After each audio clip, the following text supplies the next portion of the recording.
This is Randy Gillian. I'm here to give you a retrospective and a little bit of a mini review of Final Fantasy X. One of my all-time favorite games. And looking back at this, I would say I had the most memories playing this game. I actually pre-ordered this game when it first came out. It was at the end of December 2001, and I was so happy to finally get this game because, you know, before I got into this one, I finished Final Fantasy 7, 8, and 9, and I love them. My personal favorites, I actually really like Final Fantasy 8. Well, of course 7 is like, it's up there, but I still, you know, slightly behind 8 was one of my favorites. I know it gets a lot of hate, and it's like the black sheep of the series. It's not really the people's favorite, but anyhow, I thought it was great. Well, now we go on to Final Fantasy X. Now, the story of this game, it's about a summoner named Yuna. She has guardians with her, and she's basically on this pilgrimage to summon the final Aeon, and they have to reach the city of the dead, Zanarkand. And of course, there's a big love story in this, much like 8.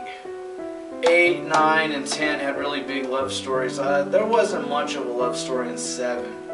I mean, I guess you could say Cloud and Aerith, however you pronounce her name. I know I'm butchering it, but yeah. I didn't really see as much of a love thing going on, because she does die early on in the game. Spoiler alert. And there's spoilers in this. But anyhow, this is really a strong love story, and it's extremely sad. This is actually a very depressing game.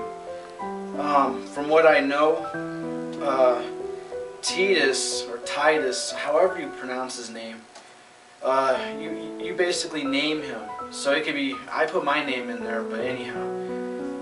I'm not sure what's the story about him, but it's confusing. I never really understood when I first beat the game back in 2002. I thought he died at the end. I thought he was like a unset spirit, because it's really the job of the summoners to send the dead. I know Auron's dead, and he will get sent, but Titus, I'm not sure if he was actually dead or not, because I just started playing this again. I'm at the very end. I'm on that boss, Yunalesca, in Zanarkand, towards the end, all the final bosses I'm at. And when I was playing it the second time, I realized that he has this dream. He passes out in a dream when he reaches the Faith, after you get to Gagazet Mountain. And you find out that he was a dream made by the Faith. So he's not really real. He's well, I guess he's a dream, but it still don't make much sense to me. But anyhow, what I really liked about this game were the characters. The characters are memorable. I hear they're annoying. Granted, I do agree with you on that. They are kind of annoying at first. I got used to them. I've grown to love them. And yes, most of the characters in this game they have high-pitched voices. Riku, Titus, Yuna. They have very high-pitched voices, and they talk like they're children. I mean, you'll understand when you play this game, but yeah. Anyhow, as you progress through this game, you find out that there is a religious theme going on. And basically, in Spira, the religion that they go through is actually a lie. That's spoiler alert. Their religion is actually corrupt. Basically, these people named Guados, not named, but the religion, they're like Guado, and they're the ones that are evil. And before you know it, they go against the teachings of Spira, I believe it is, and they use Machina, which is machines, because they're like they are kind of like Amish people. they believe in no technology at all, because obviously technology is bad. So yeah, because technology is what really killed them. Like, anyhow, it is kind of confusing because Yuna gets kidnapped a few times in this game. She even gets kidnapped by the Al Bhed. Now it's the Guado and the Al Bhed. They're like these religions, okay? Or not really religions. I know Al Bhed is actually their heritage. It's like a race, like Riku, and Yuna's half Al Bhed. And so, what confused me is when one time Yuna gets kidnapped by the Al Bhed, right? Turns out that they weren't just kidnapping her. Spoiler alert. They were actually protecting her. They're trying to stray her away from her pilgrimage because they didn't want her to die. Because on this pilgrimage, if she makes it to get the final Aeon, she has to sacrifice her life. So that's what the Al Bhed don't want her to do. They don't want her to die. Playing through this game the second time, I'm noticing a lot more things. There's a great level of detail, especially on Auron. Now with Auron, the first time I played it, I didn't really care for him. I didn't like him at all. So, but the second time, I'm starting to like him more. He is basically the wise guy in the bunch. Not really. Yeah, he's the wise one. You know, like think of Obi-Wan Kenobi in Star Wars. He's like that. He's like the wise sage. And so basically, when I notice on the details on him, is that he actually has a scar and his eyes a little fucked up. And I guess he's like his arm's a little crippled. He walks with like a sling. And when you would see the past of him, because they would show like recordings of him like 10 years ago when he's younger, you would see that he looks a lot younger, a lot different, and he doesn't have the scar. So that was some really nice touches. So this game is highly detailed. Besides the annoying voice acting, I mean, they are high-pitched, whiny, and the dialogue is pretty awful. Anyhow, some of the things that bothered me, and I never really liked them, especially the first playthrough. I did not like going through the temples, those cloister of trials, I believe they call it, where you have to go and get spears, glowing spear balls, and go around in mazes and move that spear there, this spear there, going back and forth. I really hated that. That was a chore, and it does get mind-numbing. It's not necessarily hard. It's just annoying. I'm just glad to get over them. You know. Some of the more annoying ones comes towards the end. One of the last temple trials you have to do is when you get to reach Anarchy. You have to basically follow these Tetris-like puzzles. You have, Tetris shapes. They're colored. And you have to keep pressing. You have to keep stepping on these. You have to step on these these squares, and you have to keep doing it in a pattern. And that really does get annoying. The first time I did that, I actually left the room, and it restarted it. So I had to start all over again and do the same puzzle again when I was just one aspect away. What do you call that? Because you would have to keep pushing the pedestals back and forth, and I was on the last pedestal on the last puzzle part, and I had to redo it again. I was on the Zanarkand temple, and yeah, I really do enjoy this game. The way you level up in this one is you gain experience. It's more like spaces. You get to move spaces on a grid of spears, and you would collect spears, and that would give you like your abilities, your magic. You know, it would help increase your stats. But when I first played it, I got a little anxious, and I used a Game Shark, and I cheated. I maxed out everything, and when I did that, I kind of screwed myself up. Because when I maxed everything out, I also maxed out my Aeons. Now the Aeons are the monsters that Yuna summons. Now those really come in handy. They come in handy on the boss battles. Trust me on that. But when I fucked up, was I had them all like at 9s, 9, 9, 9, 9, 9. So when you got to the very last boss where you had to fight all your Aeons that were possessed. it would take freaking forever. It took me hours to beat them because they were all at 99999, and I had all the aeons unlocked, all of them. But I decided, you know, I'm gonna play the game through 100%. I can't find my Game Shark, so I'm just gonna play it to the best of my abilities. You know, play it fair. No cheating this time. So yeah, and then when you get to the final boss, you fight Yubi Evan, I believe it is. And it was really disappointing. It was disappointing back then, and it's disappointing seeing it now. Is fighting basically a tick. That's it. Everything leads to a tick. Now before that, you got to the bosses that were as big as fucking cities. You know, Sin looks like a big whale, and he is actually so freaking huge that it looks like he has a whole town on his head. He basically has a whole town on his head. You can see buildings on his head. Freaking, no way. I mean, no fucking way. He was that big. And then we get to that, then all of a sudden the final boss is this tick. I mean, come on. Those epic bosses and it all leads to a freaking tick? That disappointed me, okay? That was a big letdown. But it did have a great ending. Spoiler alert. It is very freaking sad.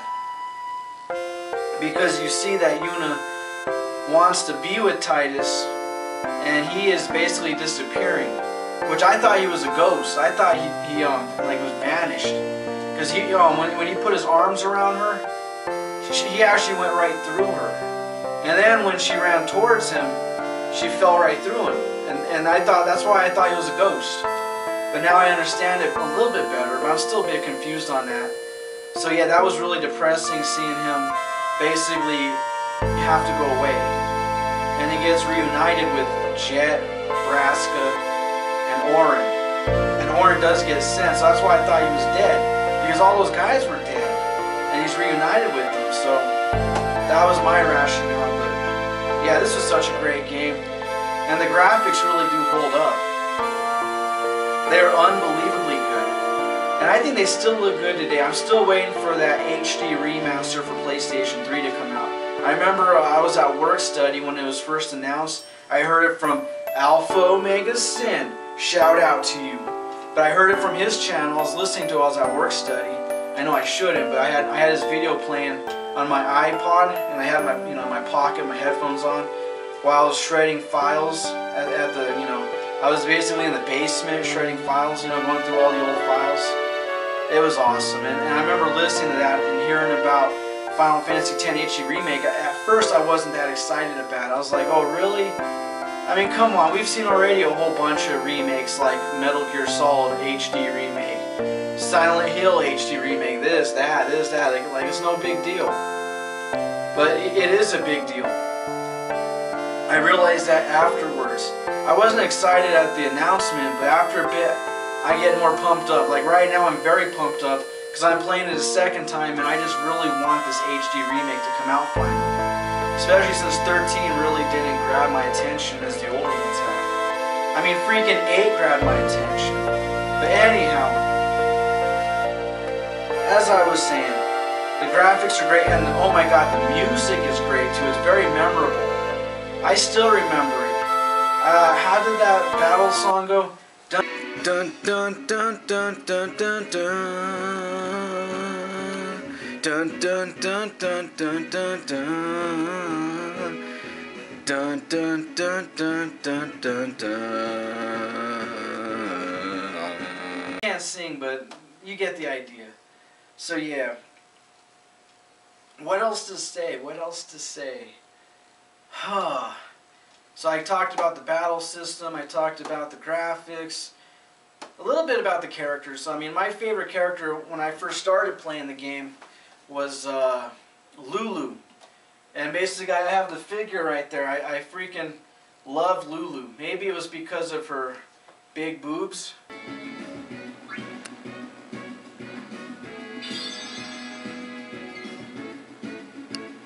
But I remember wanting this figure so much. I actually saw it at GameStop one time, priced at $30, and I had the chance to get it, but I was a little embarrassed because it looked like a freaking doll.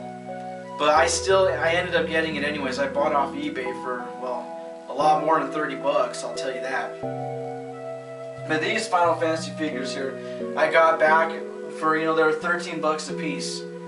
I got them at GameStop when Final Fantasy X-2 first came out. I did finish Final Fantasy X-2, not my favorite, but it was still a good game. But anyhow, I'm not talking about X-2, I'm talking about 10. So characters. So my absolute favorite was Lulu back then, but now I'm playing it a second time. I'm realizing that I'm starting to like Auron more, because he really is the badass and the least annoying of the characters. He basically says it how it is, you know. He doesn't like he doesn't whine at all. He's the one telling the other guys basically, shut up, let's go. You know, he's the one that's basically reason. He's reasonable. But anyhow, I never liked Titus or Titus, however you pronounce his name. He looks like Meg Ryan with his hair. I thought that when I first saw him, I was like, wow, this is Meg Ryan. But anyhow, yeah. And okay, now I forgot to mention about Blitzball. I did not like Blitzball. Nope. I thought I never really played. I still didn't. Even my second time through, I never really got through it. So I always skipped it. If I had to play it, I never could do it right. I think it's like underwater soccer, and I basically just let myself lose the games. I always lost on them. I never really gave a shit. Same with 8 and 9. 8 and 9 had a card game. Excuse me.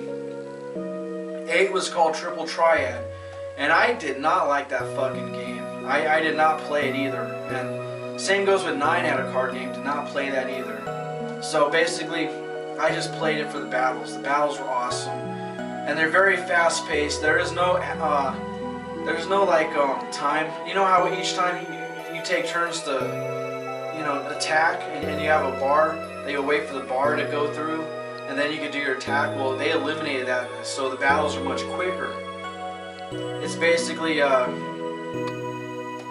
basically just, you know, battles can last a couple seconds. I like that. I like fast-paced battles. And I do not like the types of battles that are like chess. You have to move your men like on spaces, like a strategy RPG. I do not like those types of RPGs. But these types I do. And it is still turn-based, but it's not like with the time, you know. You don't got that time bar, so that's a good thing. And you do got your special attacks. What were they called? And they're not, were they limit breaks? Or was that 7? I can't remember what the fuck they're called, but anyhow, you do have special attacks and that sort of thing. But I'm trying to, you know, I'm going through, I'm trying to get all the magic leveled up. I'm trying to get all their special attacks, and maybe, just maybe, I'll get their special weapons. I think they're called celestial weapons. I know in 7 they're called, I think, ultimate weapons. I can't remember, but anyhow. I'm trying to get all their, I'm trying to get them all maxed out. I'm getting that. So, does this game have a villain? In 7, it was Sephiroth. 8, it was not really Edea. She was just being controlled. It was really Ultimecha, or Ultimisa, however you pronounce it. And yeah, this one is more, it's more like Sin. Sin is the main enemy, but really, there's another enemy who wants to be Sin, and that is Seymour. So Seymour is pretty much the bad guy. At one point, you would marry Yuna, and, you know, spoiler alert, I'm not going to say how that happens, but anyhow. One more thing about the characters. There's a blue tiger-looking guy. His name's Kimari, and he looks a lot like Ultimecha's Guardian Force, which is her Aeon, her. He looks a lot like freaking Griever from Final Fantasy VIII. Does anybody remember Griever? They look so much alike. Maybe they're related cousins. Yeah, I always thought that, man. I don't know, but yeah, this is my retrospective on Final Fantasy X, and I'm telling you, I love this game. This is #1, my all-time favorite game, Final Fantasy X. So let me know what you guys think, and definitely leave comments and your ideas and your opinions about this game. And thumbs up for the HD remake. Hopefully it comes out, hopefully another year. I mean, the 10th anniversary already passed up, so I mean, that would be definitely be an awesome thing to play this game with remastered graphics. I would love that. So yeah, let me know what you guys think, and I'll see you guys next time. Peace!